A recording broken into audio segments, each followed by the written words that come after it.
Hey everybody, welcome to another episode of Ain't That Something?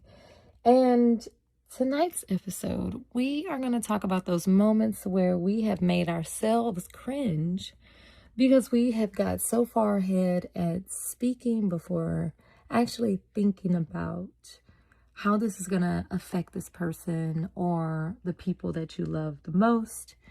And sometimes you may say something that is not intentional to hurt that person's feelings. It may just be your coping mechanisms when you have been put in a position or a topic comes up where now you feel vulnerable or you don't feel as confident, and you may seek out a different response in order to help yourself through that difficult conversation you may be having. So, I like to share my experiences because I think in the sense of relating to people, giving personal stories and personal experiences allows my listeners to be able to connect and understand that I'm not just coming straight from a source of, something I read or my opinion only.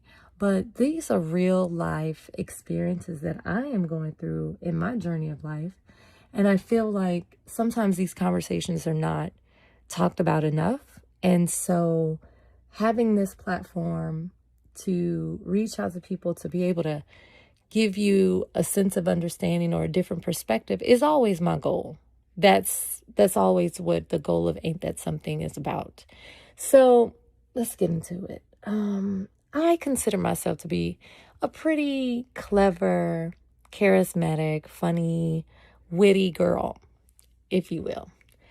And I notice something about myself is that when I am put in a conversation that is touching on an area that I'm not super comfortable to talk about it directly with that person because I'm afraid of, them knowing a little too much about me, I will deflect the conversation with humor.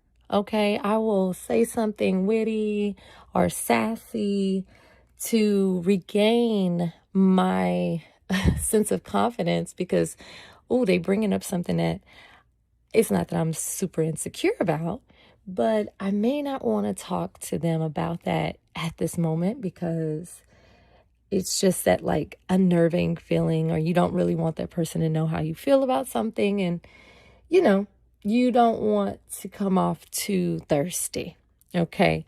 So I had a situation not too long ago where I was having a conversation with my boyfriend, and he, innocently was just telling me like people are suggesting something very major for us to do because when he talks about me in such a great light. And, people are like, wow, like she sounds great. Like you should marry her.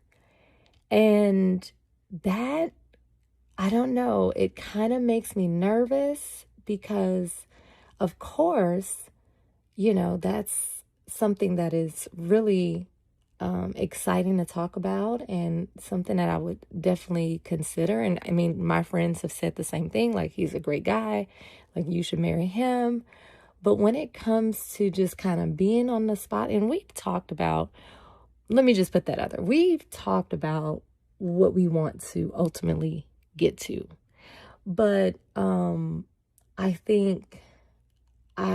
feel like if I dive into that conversation or respond a certain way, there's a little part of me that's a bit protective. Like, I don't want to come off like, yes, put a ring on it. Like right now, like what you thinking? That's what I want. And so I will try to deflect it with humor. And so I said something very light in a matter of like, oh, well, I can see why they say that because, the guys of my past, I'm sure they're feeling some kind of way because they let me go. Well, why did I say that? Oh my God. that wasn't the best thing to say at the moment, because I think I didn't recognize that while we were having this conversation, he was getting into a very vulnerable spot himself. Or maybe, like he was coming from a space where he just wanted to kind of see how I felt about it, or, kind of make me feel good. I don't know. But I definitely changed the mood in that moment. Nothing major. And I feel like my boyfriend is very emotionally intelligent, and he's able to tell me, like, hey, I didn't like that. Like, let's not go there, or all of that. And so I apologized and everything, but I felt really bad about it. And so I think for me, myself, because of several layers of dealing with relationships, from parental relationships to family relationships or guardians that I've had, and even tying it into actual relationships that I have experienced. When it comes to having a moment of imperfection, like when I said that, I didn't mean to hurt his feelings. I didn't mean to, change the mood up at all. I just was like, let me play this off like, I am that girl, I'm that catch or whatever. But in essence of it all, had the roles been reversed, I probably wouldn't have appreciated that as well. So because of that, and I'm a deep thinker, I got into this headspace of like, dang, why did I say that? Why didn't I come up with another witty thing? Why didn't I respond this way? Why didn't I just say, yeah, of course? Or, my mind is just going all over the place. Even though I have already apologized, he has, accepted it. We've just created like a boundary that I won't do that anymore. But I felt so bad. I felt horrible, even the next day. And that feeling is human. That's what we have to understand, is that like, you recognize that the person that you care about and love, you don't want them to, you don't really want to hurt their feelings. You don't, and you want to be aware of what hurts them and what bothers them, and take that into consideration. But I was thinking about this, and I was like, man, why was I so worked up about it, even after we had already talked it out, moved on? It's no problem. Why was I still feeling this heaviness, this kind of embarrassment and this cringe when I thought about myself and what I said, which wasn't that bad, but like, where was this rooted from? And as I thought more, I realized that from, like I said, just dynamics of relationships in general, there's a sense of connection of whenever you have made a mistake and someone holds that mistake against you, and they create a punishment, or they push you away, or they make you feel like, oh, you didn't completely messed up because you said that.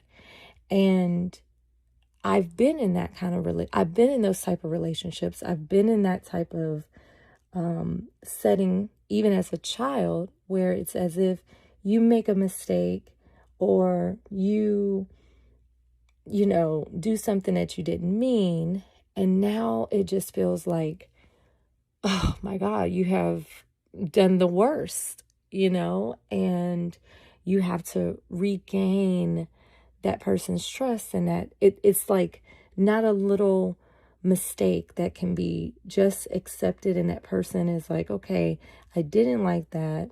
I want to explain to you that this is not okay. Please don't do that again. But I still love you. I'm still here for you. And so I had that in the back of my mind, that fear that the next day, my boyfriend was going to shift in how he treats me and, make me feel as though like now, I was thinking about our relationship in a marriage way, but I'm not thinking about it no more because here you did this. Or I was thinking that he was not going to want me in his space, or he was going to have this conversation with me like, hey, we need to talk. I think we like all of all of these things that are just so extreme came to mind.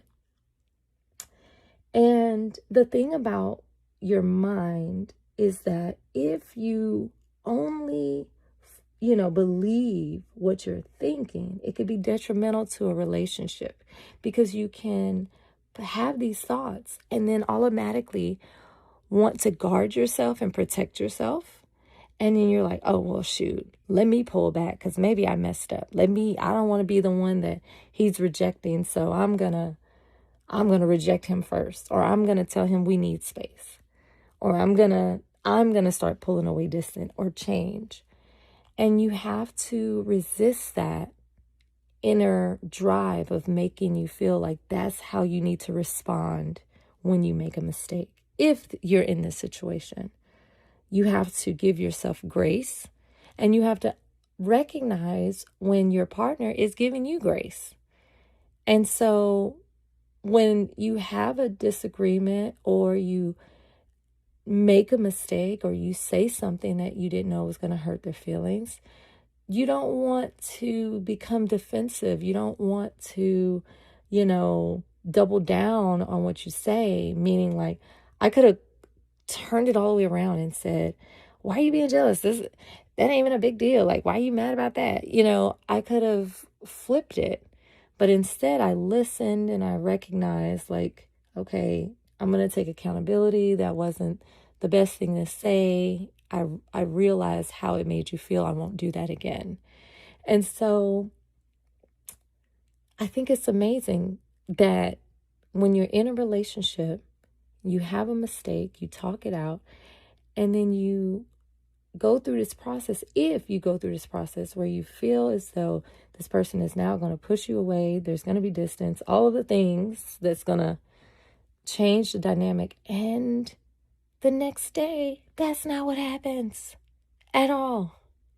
That person is still loving you. That person is still embracing you and is there for you and lets you know that, like, yeah, I know you're human.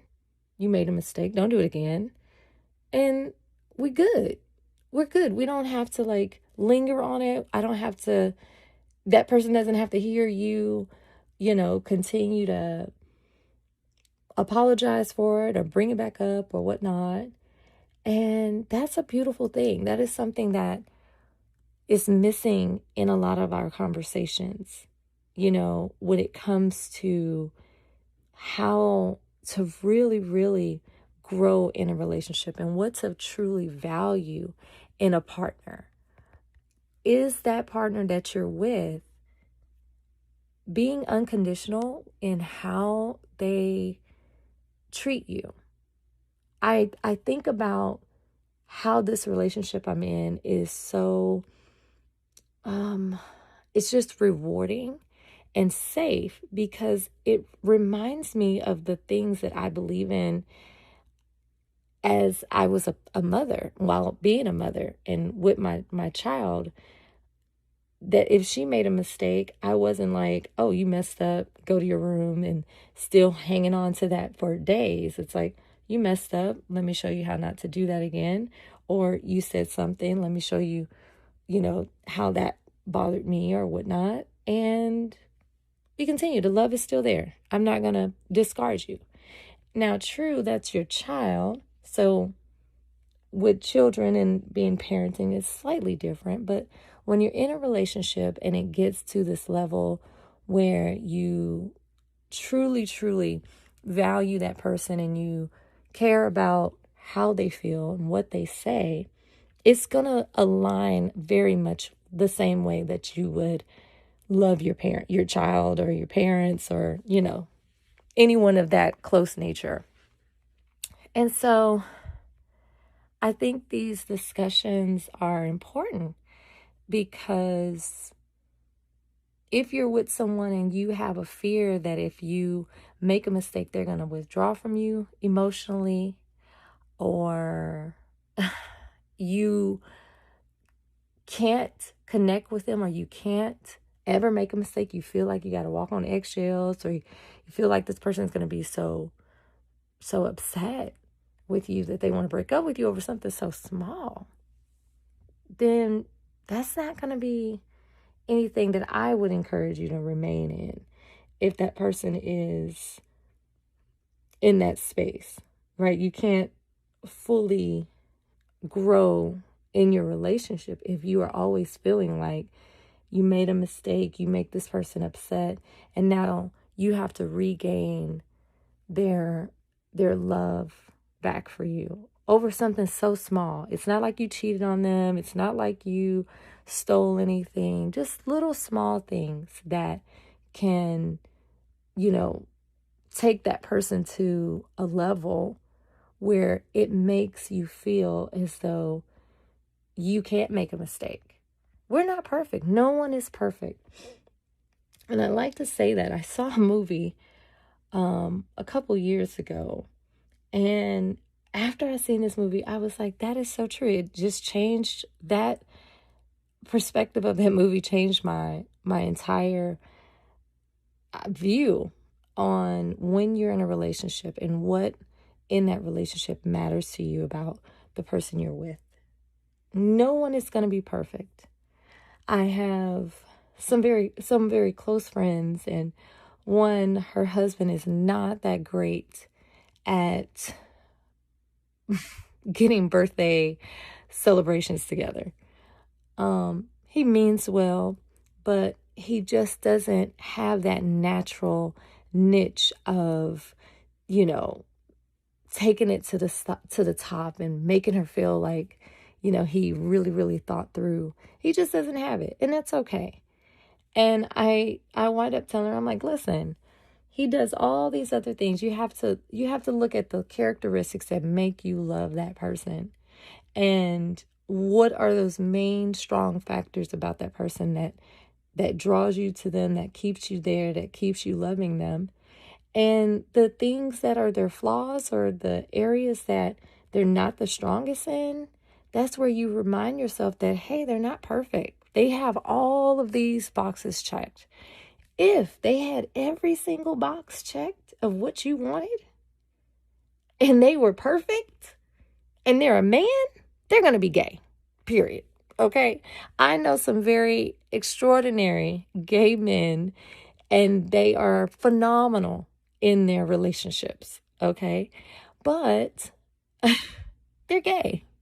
And not to, say that as if straight men can't, or gay men don't have any imperfections, but when you are someone that expects your man to do things the way you do them, if you're very extravagant, if you go over and beyond, if you clean up the house a certain way, if you cook a certain way, and you're upset that your man doesn't do that, just remind yourself that he is not perfect. And if he was, he probably would be gay. So I just want to let anyone out there know that when you are maybe struggling in a relationship, or you recognize that, you may be like me, you may use humor to deflect those kind of semi-awkward conversations, or to redirect the conversation into something else because you're just not really ready to talk about it. And you may say something, a slip of a tongue, that makes that other person either upset or uncomfortable, or you hurt their feelings.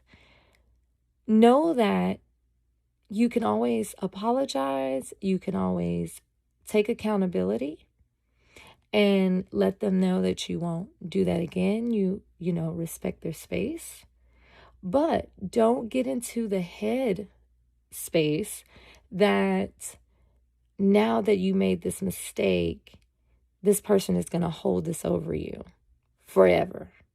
And if you're in that type of relationship where that person is doing that, or you recognize that that's how they respond to you, then you need to communicate to them that, hey, every time something happens, you respond this same way, or you treat me this way, and I don't appreciate it. And if you don't feel safe enough to tell that person that, then you might need to move on from that, because all that relationship is going to do is continue to tear you down. It's going to get you lost in who you are and what you like to do, and who your self-esteem needs to be. Like, you don't need to be with anyone who is breaking you down or tearing you down. And if you find yourself in a moment where you're like, man, I need to check myself, take the time, do it. Take the time to have that self-reflection and learn the awareness about yourself, the things that you do. I had to really think about it for a second whenever this happened. It was part of my deep thinking, y'all. Whenever I said this, I'm like, dang, I think this is a pattern. I think this is what I do when I'm in this situation. I try to be funny to deflect, but this time it didn't work. It went south, and it didn't play out in that playful, witty way that normally it would do. So I have to learn from that. When you make a small mistake like this in a relationship, you learn from it. And sometimes deep thinking is helpful, because you recognize, like, okay, I need to grow from that. I need to realize that my delivery on something, or how I said something, it has this effect. And if I ignore how it comes across, then I'm going to be stunting my growth with not only someone in a relationship, like a partner, but with my friends as well. Sometimes we can be way too honest and too cruel with our friends. Like, back up a little bit, because they may be receiving what you're saying and not telling you that, like, how your delivery is, or what you say, or how you say it comes this way. So this conversation is not just, not privy, but this conversation is not just focused solely on relationships with, an intimate partner. This is relationships, period. This is how you talk to people, or how you interact with people in your family, in the workplace, at school, in the grocery stores. Like, this is a conversation of how to make yourself better, how to talk to people and communicate in a better manner, and how to value other people's feelings.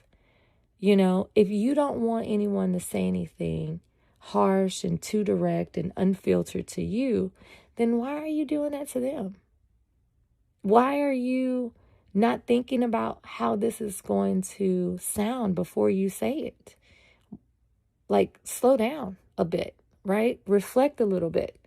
And so, from my own personal experience, I had to share that, because I think we get a little wrapped up, and we were thinking, yeah, of course, that's obvious.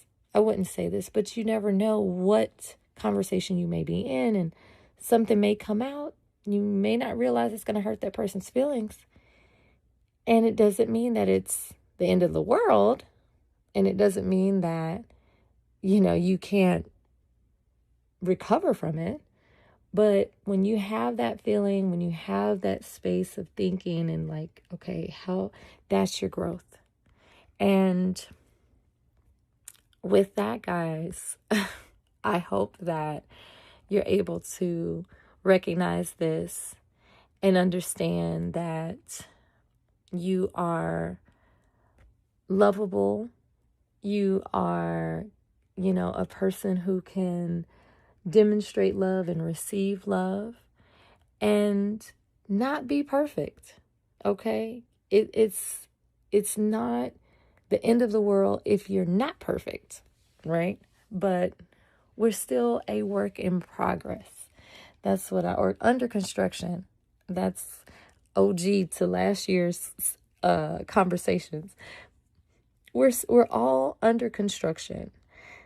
And as we grow and, step into new stages and phases of life, it's beautiful because you recognize, like, I'm not going to do that no more. I'm going to change my ways, because if not, then you will demonstrate that immaturity or that lack of growth. It will be evident to everyone. And if you ignore it, or if you choose to remain blinded by it, you're just stunning your growth. So until next time, everybody, thank you for tuning in. And we'll keep this going. Ain't that something?